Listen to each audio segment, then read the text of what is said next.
Welcome, everybody. Thank you for joining us on this cold morning. Hopefully the snowpocalypse hasn't started where you're at yet. I don't know if us up in the north are going to get it quite as bad as it sounds like down south. So hopefully it'll bypass us all. That'd be even better. This morning, we are going to be talking about the Employment First Initiative and also order of selection. I know these are topics that a lot of us as case managers don't have a lot of experience or knowledge about, and are definitely things that we need to know about because we want to be able to talk to our consumers about employment, the job process. So this morning we have Tina Steele, who was with Aspire, and Tina is also very involved in INAPSE, which is the Indiana Association for Persons in Supported Employment. It's a really great organization. And Kim DeQuee, who is you're a regional manager with Voc Rehab. Kim, is that correct? Do I have your title right? Yes, that's right. Sorry, I was on mute for a minute. So yes, that's right. Okay. So is Tina going first, as my understanding? Yep, if that's okay. So, all right. So we're going to start off with Tina. They're each going to cover a little bit of each topic, talk about things, and then at the end we'll take your questions. So that we can hopefully get you guys a little more educated about this whole process so you can share this information with your consumers and family. So Tina, I'm going to make you the presenter. Well, thank you very much. Again, my name is Tina Steele. I've been with INAPSE several years, actually about 20 years. It's a great organization, and thank you for saying that. It's been a really great experience to be part of that. We're going to start out with just a brief PowerPoint, and I believe that they're going to send this out to you. There's several documents, so don't panic if you don't see it right off the bat. But we're going to go ahead and talk a little bit. They promised me I could have a tiny little infomercial. So as Amy said, I am the project director for Indiana Works, part of Aspire. It's a grant through Social Security. We provide free work incentives, planning, and assistance to Social Security beneficiaries. We actually work with individuals from the ages 14 through retirement age. So if you have anyone who is in need of benefits counseling, this is a free service to those individuals who are either working or going about ready to go to work. It's different than the BIN process that you may be familiar with vocational rehabilitation. This is actually for people who are working. I just wanted to give you that information on the premise of the number one reason why people don't often go to work is because of that fear of benefits. So we realized pretty early on in the game, this conversation about employment first really had a lot to do with educating and providing education not only to the individuals we serve, but to their families. So just know that that resource is out there.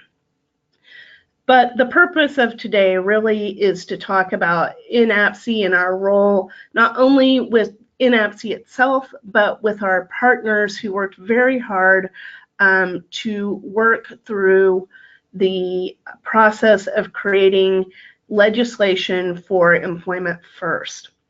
I included a document in your resources that just talks a little bit about INAPSE itself. INAPSE started out as a grassroots organization in 1988. It became a national organization, and now it represents over 4,000 members across the United States and several other countries, which include Japan, Australia. I think we have a new chapter in China. So there are a number of advocates that are out there. We represent people, individuals with disabilities, their families, support professionals like yourselves, education professionals, etc. So we're a pretty big organization. In Indiana, we do have a very active board. We meet 4 times a year, and have several subcommittees, one being the Public Policy Committee, which was instrumental in the creation of the Employment First legislation. So what is Employment First? So what it actually came out of is through the U.S. Department of Labor, they recognized that a critical priority was really to invest in systems change to increase community-based integrated employment for individuals with significant disabilities. So the priority reflects growing support from national movements called the Employment First. So that's where that language really originated. And the centerpiece of it really is the premise that all citizens, including individuals with significant disabilities, are capable of full participation in an integrated employment and community life. So this priority really was ingrained that employment in the general workforce should be the first and preferred option for individuals with disabilities receiving assistance from publicly funded systems. And what it basically means is real jobs with real wages.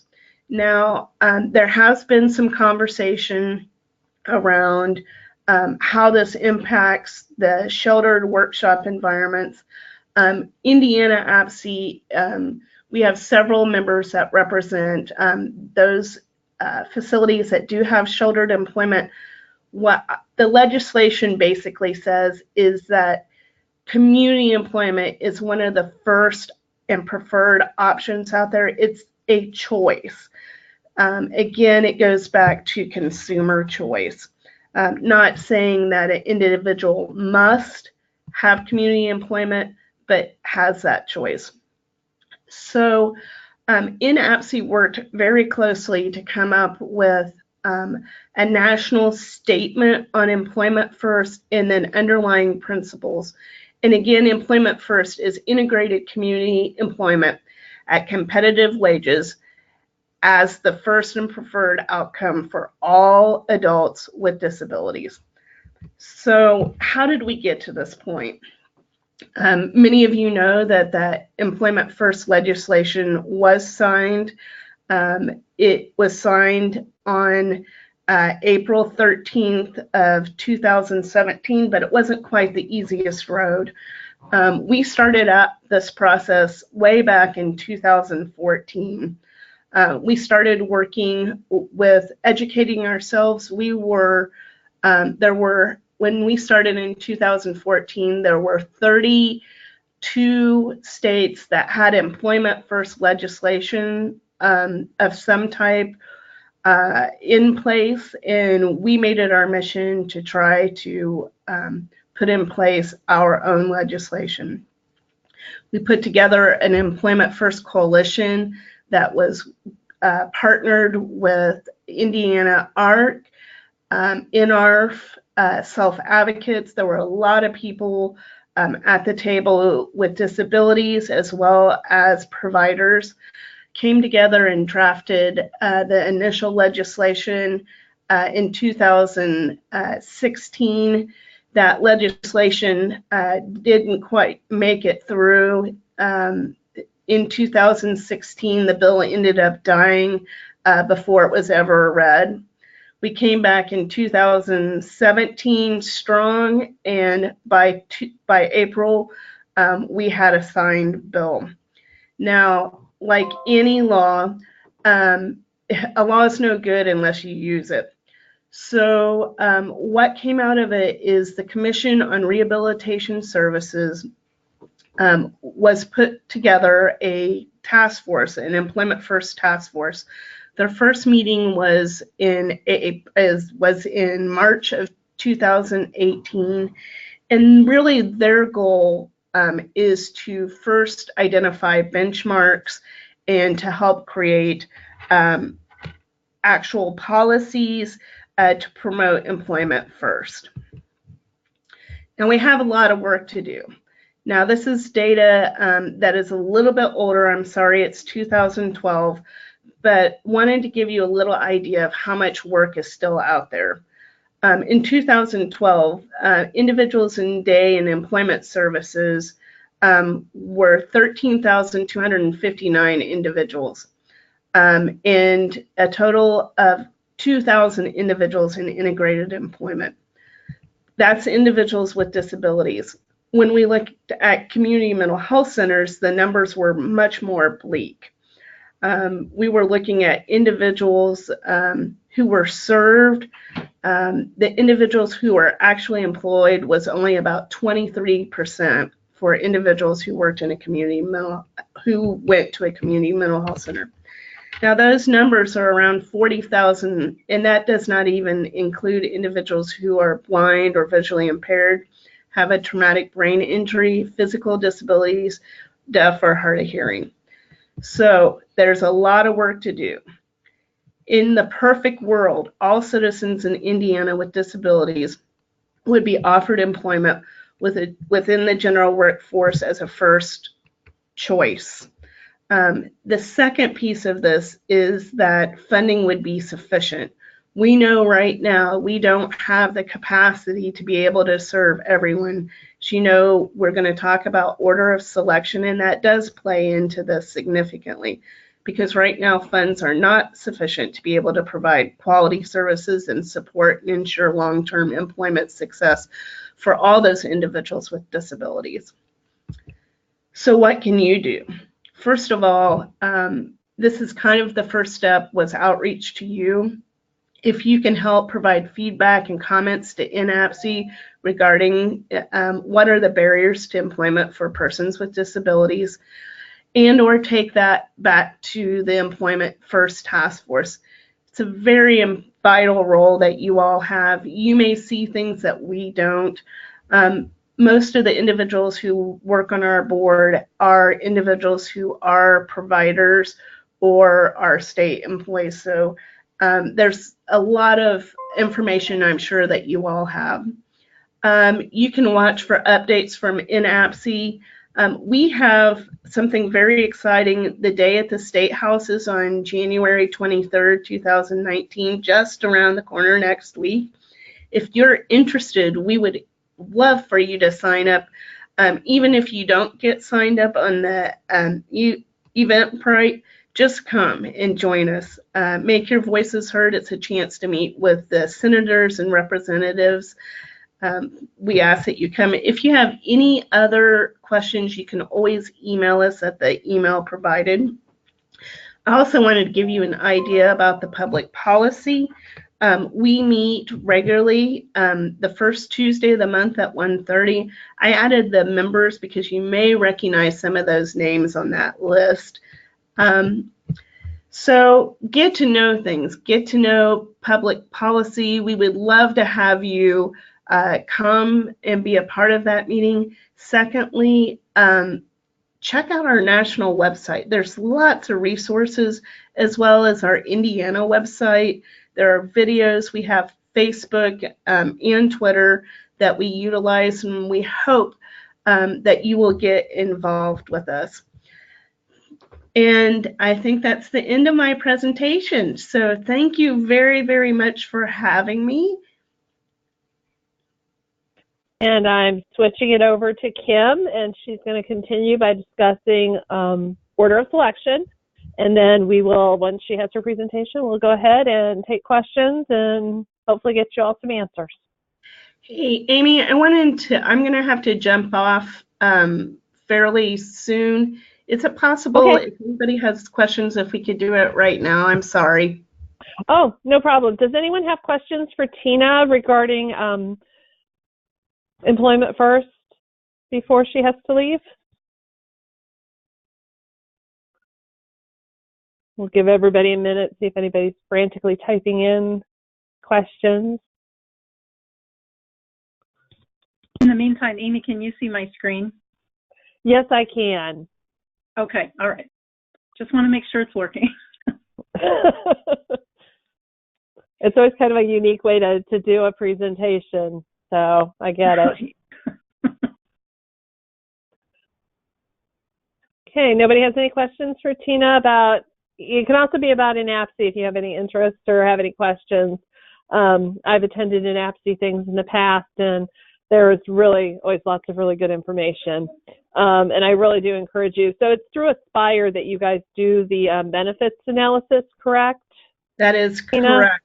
We cover okay. So if we cover 58 counties, mainly all in your territory. So okay, wonderful. And they just have to be employed to be able to utilize you? That's correct. Employed or just about ready to interview for a job. In okay. the transition age youth, we take all of those folks as well. So, okay, because I know we've. Go ahead. I'm sorry. Sorry. So I was saying we provide services to transition age youth. I also want to add that NAPSI has an annual conference. It's November 7th and 8th. If anyone is interested, we would encourage you to come and check it out. Again, thank you so much for having us. Well, thank you. I have a feeling you're probably going to be hearing from some of our case managers who have questions regarding those benefits for people who are employed, because I know that's always a big issue for us too. So I appreciate your time this morning, and thank you very much. And we haven't had any questions come in. So thank you, Tina. Appreciate it. Thank you, and keep warm. All right, you too. Bye-bye. All right, Kim, we're going to hand it on over to you. Okay, thank you. And thank everyone for tuning in today. I appreciate Amy giving me the opportunity to speak about specifically order of selection. As Amy mentioned, I work as the region manager here in VR Region 1, so that spans the northern part of the state, which I understand from my conversation with Amy this morning that that includes your catchment area as well. So specifically today, I am going to talk about order of selection. However, I did want to give a little bit of background information that will be helpful in terms of understanding what order of selection is. So I was first going to be talking about the VR eligibility criteria or vocational rehabilitation. Also discuss the what we call disability severity determination and priority category designation, and then how all that relates to this thing that we call order of selection. So to begin with, just a little bit of information. Vocational rehabilitation sits underneath Indiana's Family and Social Services Administration, and it's our agency that, or one of the agencies that provides services to individuals specifically to assist in achieving employment. And so all services that VR provides must be required to either prepare for or obtain or retain employment. Employment goals, of course, can vary based on that individual's unique needs and their interests and strengths, but suffice it to say, if vocational rehabilitation is providing a service, it has to be related back to that need for the service in terms of the employment outcome. So next I'm going to talk about our eligibility criteria. I know this slide is kind of busy, but there is really no way to kind of shorten this down. So I'm going to talk a little bit on this slide about each one of these individual eligibility criteria. I want to make note that the eligibility determination decision is required to be made within 60 days of the individual's VR application, or we also call it intake appointment. So once that appointment happens, the VR counselor is required to make an eligibility decision within 60 days of that date. You can see there that our eligibility criteria are fourfold. And these criteria are asked and applied in a sequential order. So in other words, if an individual does not meet the first criteria, then a determination of ineligibility is made without consideration of the other criteria. But let's just talk about each of these individually. So that first criteria is that an individual must have a physical or mental impairment. And most of the time, the documentation of that impairment already exists within records that VR would be able to request from a physician or other provider. However, the VR program can provide for the cost of diagnostic services or evaluations if necessary, and it's the VR counselor that can assist in determining how best we can document whether an impairment exists or not. The second criteria is that impairment must pose a substantial impediment or barrier for that individual in terms of employment. So to that end, the VR counselor is going to ask a variety of questions about the difficulties and struggles and barriers that individual encounters in preparing for employment or obtaining employment or in their attempts to regain employment. Okay. Thirdly, then, the individual must be determined to require VR services. So again, that VR counselor is going to ask a variety of questions about what the individual believes they need in order to secure employment or retain or regain employment. And then the last criteria is that individual can what we call benefit from services in terms of an employment outcome as a result of the provision of VR services. So this last criteria is unique in that it's presumed that if the person meets the first three criteria, that the fourth criteria is presumed. The only exception to that presumption of benefit, as we call it, is that if due to the severity of the disability, the VR counselor questions the ability of that individual to achieve a competitive integrated employment outcome, then they will provide what they call a period of trial work experiences, where an individual is provided services, diagnostic services, to actually perform in a work environment or several work environments in order to look a little bit closer then at that individual's ability to reach the employment, to reach an employment outcome. And in those instances, that 60-day time frame for the eligibility decision is delayed, and that's fine in terms of our federal requirements for making the decision, because at that point we're saying that, look, we need additional information in terms of making answering the question about whether someone can benefit in terms of an employment outcome. So those are the 4 eligibility criteria that are looked at in terms of services being eligible for VR services. The next determination that happens, and most of the time the severity determination occurs in tandem with the eligibility determination, but it is, of course, a separate decision. However, both of those decisions need to be made within that 60-day time frame, again, unless the exception due to the significance of the disability is in play. But we have 3 levels of disability severity, and those are displayed for you here on this slide. So there's the designation of an individual with the most significant disability, or we've referred to that as MSD.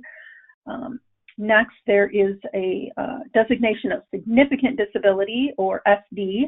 And then there also can be the designation of non-significant disability. So someone could still be eligible for VR services, but have what we consider to be a non-significant disability. And I'm going to get into a little bit more detail about how these 3 designations are determined in the next few slides here. So the severity determination encompasses 3 factors.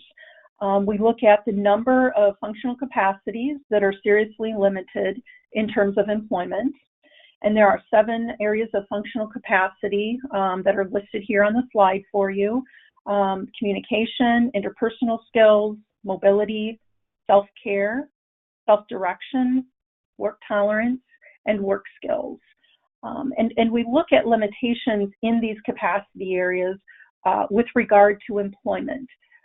So while someone might have a functional capacity limitation in one of these areas in terms of just everyday life, what vocational rehabilitation looks at is how these functional capacities relate to the work environment. So a little bit different than what our Bureau of Developmental Disability Services might look at in terms of eligibility of meeting the functional capacity serious limitation.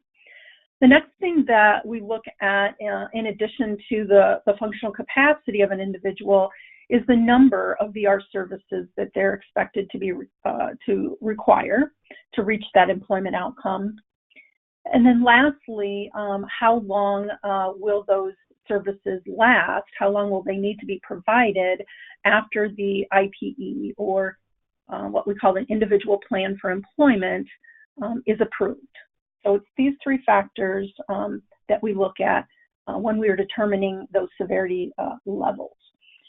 One thing I want to back up just a minute in terms of number 2, the number of services. I didn't talk about services earlier, and we have a limited amount of time. But I did want to briefly touch about some of the services that would be considered in that number 2 in terms of the number of services. So some of the things that we might provide would be what we consider vocational counseling and guidance. So this isn't the everyday kind of case management vocational counseling and guidance, like buying a bus pass or maybe uniforms for someone to engage in employment. But this would be substantial vocational counseling and guidance that an individual might require to determine their strengths and their abilities in terms of what employment might be most appropriate for them. So I did want to kind of make that designation about what that counseling and guidance would involve. There could also be a service, maybe physical or mental restoration services. There's a whole variety of things underneath that category that could be provided. There might be the need for rehabilitation technology services, where we try to look at maybe how the job can be done differently with various technologies that are out there. There might be the need for training services. So maybe someone might need vocational training or work skills training, things of that nature, college training. It just can vary from person to person in terms of training needs. There might be job-related services in terms of maybe assisting someone with interview questions, or how to dress for an interview, or developing a resume. That could be another category of service. And then the last service I just wanted to touch on was, of course, supported employment. And for those of you that, I'm sure most of you are familiar with supported employment, but that's where, of course, a job coach would be on the job with the person teaching them the job, and then over time being able to step back little by little in terms of the support they're providing, but still being able to, on an ongoing basis, provide the support that person might need on the job to keep that job. So those are the kind of the services we're talking about in number 2 here of the severity determination decision. All right, so this slide then we're going to get into when we say that someone is a person with a most significant disability, what does that mean? And so what that means for vocational rehabilitation purposes is that that individual, it's been demonstrated that there's a serious limitation in at least 3 of those 7 functional capacity areas in terms of employment. So again, those functional capacity areas are communication, interpersonal skills, mobility, self-care, self-direction, work tolerance, and work skills. So they've demonstrated 3 of those areas at least that they're having a serious limitation. And then also that they can be expected to require multiple services, so 2 or more, and that services are going to be required over an extended period of time. And Indiana VR considers that extended period of time to be at least 6 months after the time of IPE development.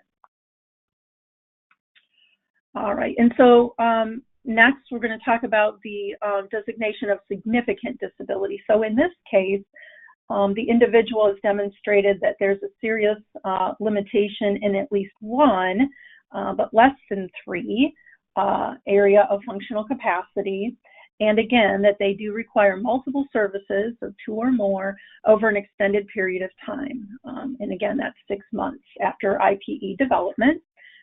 That's the criteria for significant disability.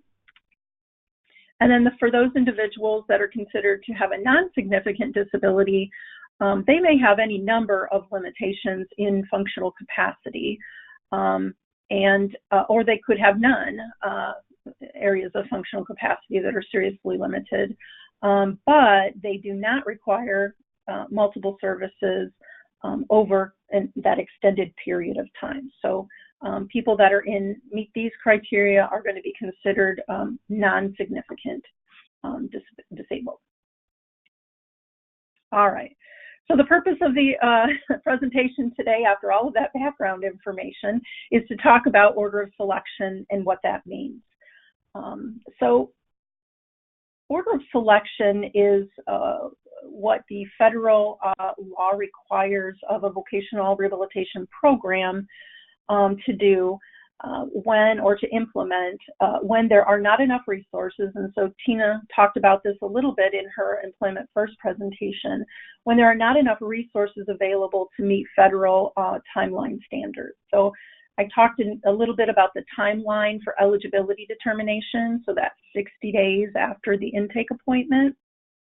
What I didn't mention earlier was another time frame that the VR program has, and that's that within 90 days after an eligibility decision, that we are able to implement an initial individual plan for employment, so that IPE. So that's another time frame that the agency must adhere to by our federal partners. And so when that happens, when we don't have enough resources, and I want to talk about resources just a little bit. Resources can be either personnel shortages, so employee shortages, as well as budgetary constraints, or a combination of both. And so at the present time, Indiana VR lacks the resources, and that's both in personnel and in our budgetary constraints to meet those federal timelines. And so a decision was made to initiate an order of selection on August 1st of 2017. So just about a little over a year now, we've been in an order of selection. And an order of selection, in short, is a way that we prioritize serving individuals with the most significant disabilities first. And again, that's required by our federal law that we operate under. So that's the Rehabilitation Act, as well as the Rehabilitation Act was amended under the Workforce Innovation and Opportunity Act, so WIOA, which you might all be familiar with. And so again, August 1st, 2017 is when Indiana VR initiated their order of selection. And so how is that operationalized? Indiana has what we call three priority categories. So priority category 1 includes individuals with the most significant disabilities. So you can see how these kind of coincide with our severity levels designations. Priority category 2 are those individuals who have been determined to have a significant disability. And then priority category 3 are all other individuals or individuals with non-significant disability. I do want to say that any individual who already had an individual plan for employment initiated prior to us moving to an order of selection in 2017 were not affected by order of selection. So this would have only been applicable to those individuals who applied for services after the order of selection was initiated. All right, so at the present time, all individuals in priority category 1 are being served. So there's no delay, there's no deferred list for those individuals. Any individual who's been determined to have a most significant disability are being served without delay. However, all individuals that are in priority categories 2 and 3 are currently being deferred for services. And so once sufficient resources do become available, what will happen is that individuals in priority category 2 will be served based on when they applied for VR services, so that date that they applied for services. And then, of course, as additional funds become available or resources, that would be followed by serving priority category 3. All right, so each applicant that applies for VR services, and once they're determined eligible and the severity of disability has been determined, the VR case is immediately put into one of the service priority categories. And a notice is mailed to that individual that informs them of all 3 of those decisions. So the eligibility decision, the severity of disability, and their assigned priority category. And by the way, if an individual is determined not to be eligible for service, they also are notified of that decision as well. But for today, we're talking about those individuals that have been determined eligible and how order of selection affects them. As the slide kind of points out there, that if the applicant is eligible for services and in a priority category that's currently being served, so priority category 1, their notification will include information on how to contact their VR counselor to kind of get that next step going. And then if conversely, if they're eligible but they're in a priority category that's not being served, the notification is going to inform them of their placement on the deferred list and what information was used to make those determinations.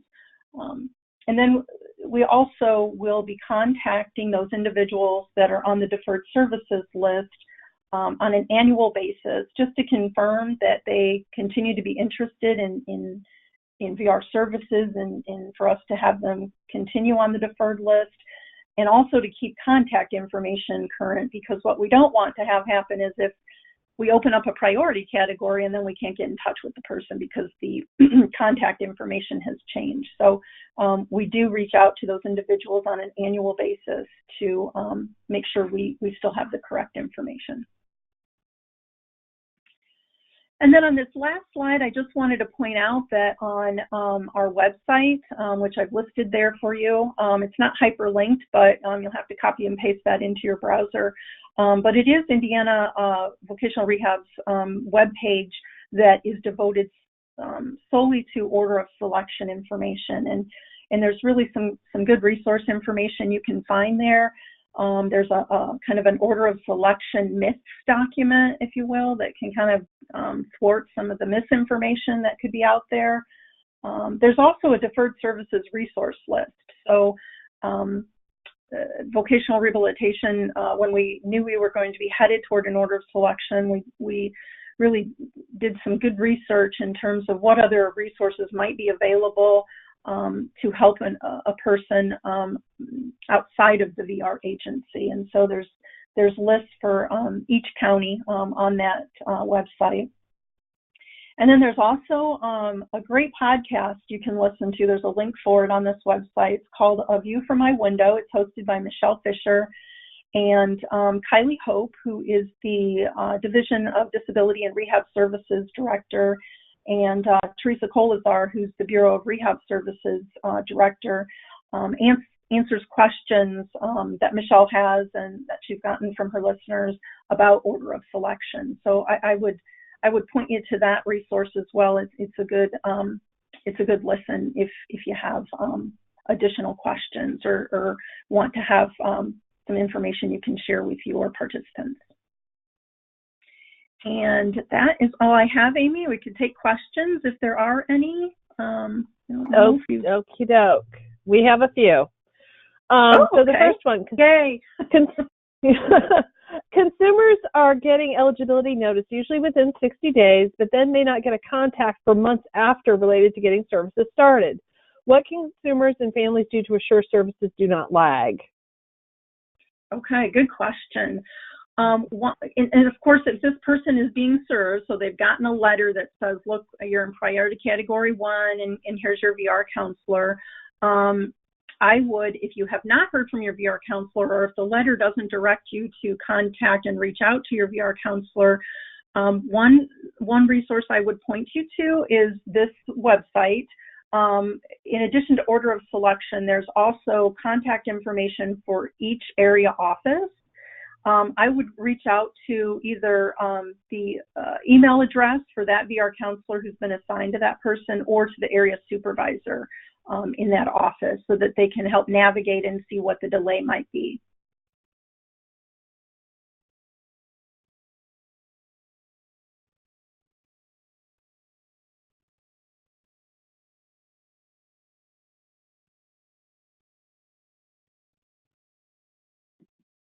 Does that help? Mm-hmm.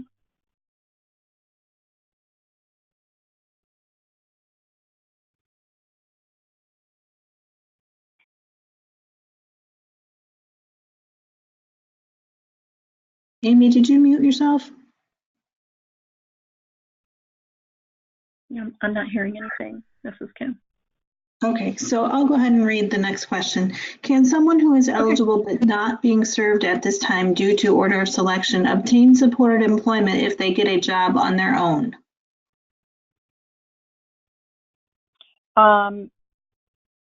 No, not if they have not if they're not in a priority category that's being served.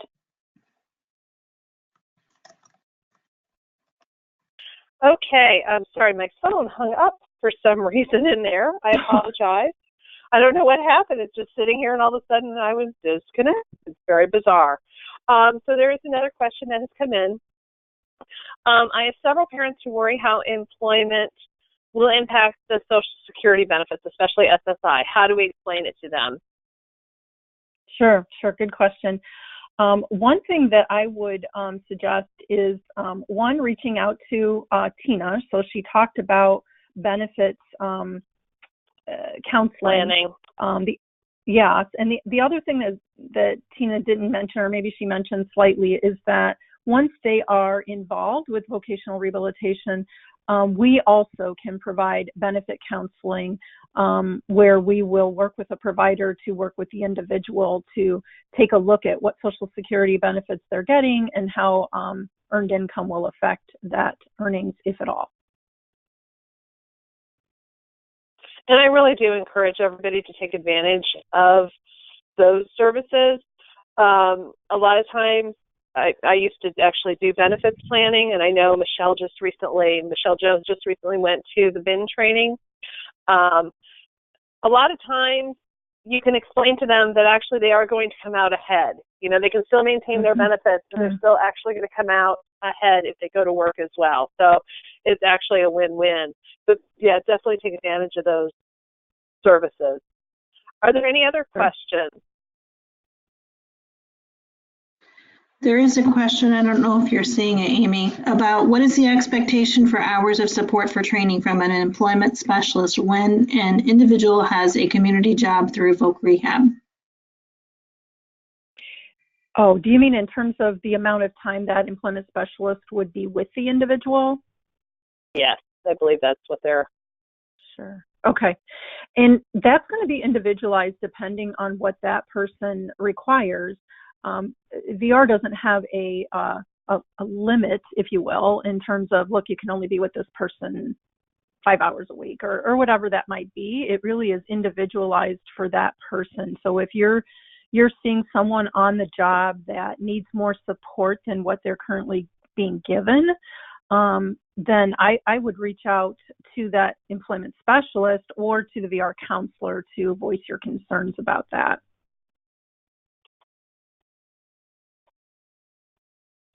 Okay. Any other questions?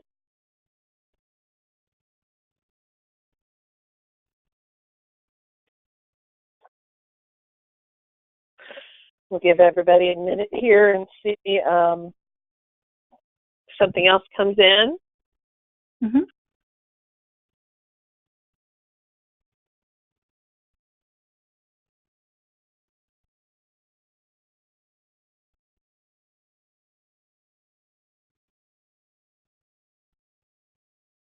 Okay.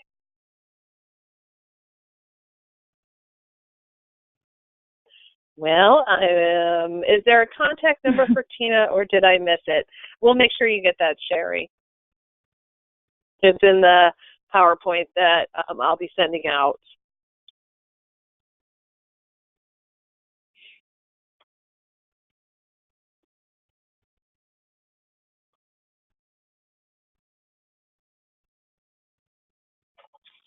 Okay.